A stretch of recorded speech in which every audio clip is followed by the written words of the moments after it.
Dans notre monde actuel, la performance est de plus en plus mise en avant et célébrée. Dans ce contexte, au travail comme à la maison, vous aspirez certainement à réaliser vos activités les plus importantes de manière efficiente.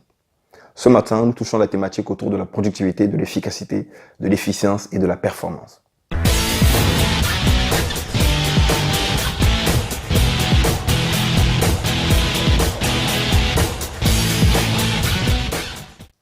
Bonjour, ici Henri Missola, développeur de potentiel.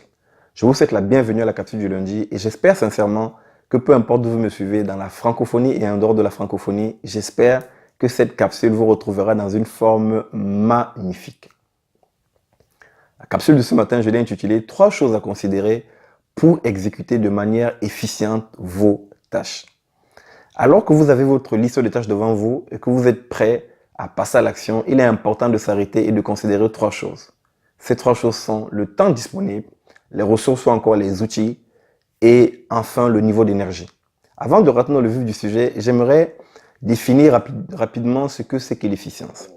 L'efficience, c'est simplement cette capacité à faire les choses de manière optimale afin d'obtenir de bons résultats. Voyons donc ensemble ces 3 éléments qu'il est important de considérer. Le premier élément est donc le temps disponible. Avant de passer à l'action, il faut vous poser la question de savoir quel est le temps disponible. Parce que le temps disponible va déterminer votre création de valeur. Ce que vous êtes capable de faire en 20 minutes, en 30, en 40 ou en 45 ou en 1 heure va être différent en fait. Cela va être différent. Donc ce temps-là est véritablement important. Ça, c'est la première chose qu'il faut considérer. Par exemple, en 15 minutes, il y a des tâches que vous pouvez faire. Vous avez 15 minutes devant vous. Parce que entre 2 réunions, vous avez un temps de battement ou parce que vous attendez les transports en commun pour aller quelque part et vous vous dites comment est-ce que je peux utiliser ces 15 minutes. Il y a tellement de choses qu'on peut faire en 15 minutes. Il faut simplement apprendre à choisir les bonnes choses. En 15 minutes, je peux par exemple relire un document, le scanner un collègue. En 15 minutes, je peux relire une présentation que j'ai à faire. En 15 minutes, je peux répondre à un mail. Mais attention, le problème avec les mails, c'est que je peux me retrouver distrait rapidement et perdre les 15 minutes et au bout des 15 minutes, je n'ai peut-être pas encore envoyé le mail. Donc, il est important de pouvoir considérer cet élément. Donc, ce premier point, il est véritablement important de l'avoir en tête, le temps disponible. Le deuxième point, ce sont les ressources ou encore les outils. La question à se poser ici est de savoir, cette tâche, est-ce que je peux l'accomplir tout seul ou bien est-ce que j'ai besoin d'autres personnes pour m'aider à l'accomplir? C'est une question qui va déterminer le fait que je choisisse ou pas la tâche. Ça, c'est une première question que je peux me poser. Je peux me demander, est-ce que pour réaliser cette tâche, j'ai besoin d'un outil? Est-ce que j'ai besoin de mon ordinateur? Est-ce que j'ai besoin d'un logiciel en particulier? Ou bien, simplement avec mon bloc-notes et mon stylo, je peux travailler sur cette tâche? Le fait de se poser cette question et d'obtenir une réponse va également déterminer quelle tâche est-ce que je vais être en capacité de faire ou de ne pas faire.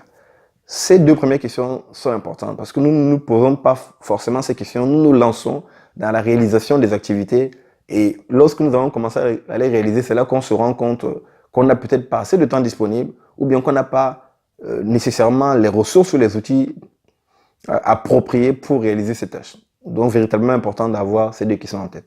La troisième et dernière question, c'est le niveau d'énergie.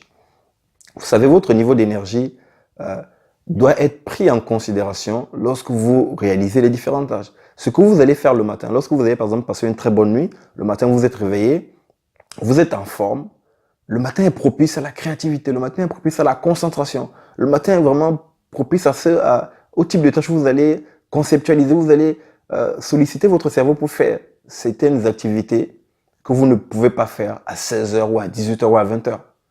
Il est important donc de pouvoir réaliser ce que le matin est vraiment propice au travail. Bon, il est vrai que certaines personnes sont du matin et d'autres pas du matin. Mais de manière générale, quand même, les études démontrent que le matin, on est plus frais, plus sensible, plus à l'écoute et qu'il faut disposer ce temps-là pour faire certaines choses.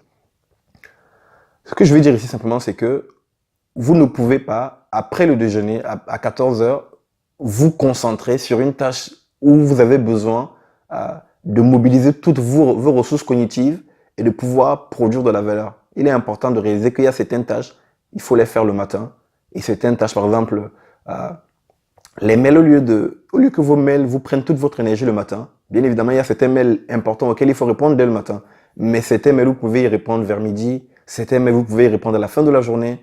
Cela ne changera pas grand-chose. Donc, le niveau d'énergie est vraiment très important. Et pour pouvoir également garder votre niveau d'énergie, pouvoir le renouveler, il est important tout au long de la journée euh, euh, de faire une chose qui est fondamentale. Il s'agit de l'hydratation. Il est important de boire de l'eau tout au long de la journée. Cela va renouveler vos ressources cognitives. Cela va vous aider également à être de plus en plus alerte.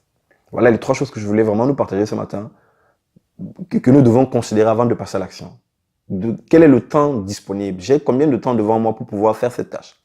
Quelles sont les ressources ou les outils qu'il me faut pour accomplir cette tâche?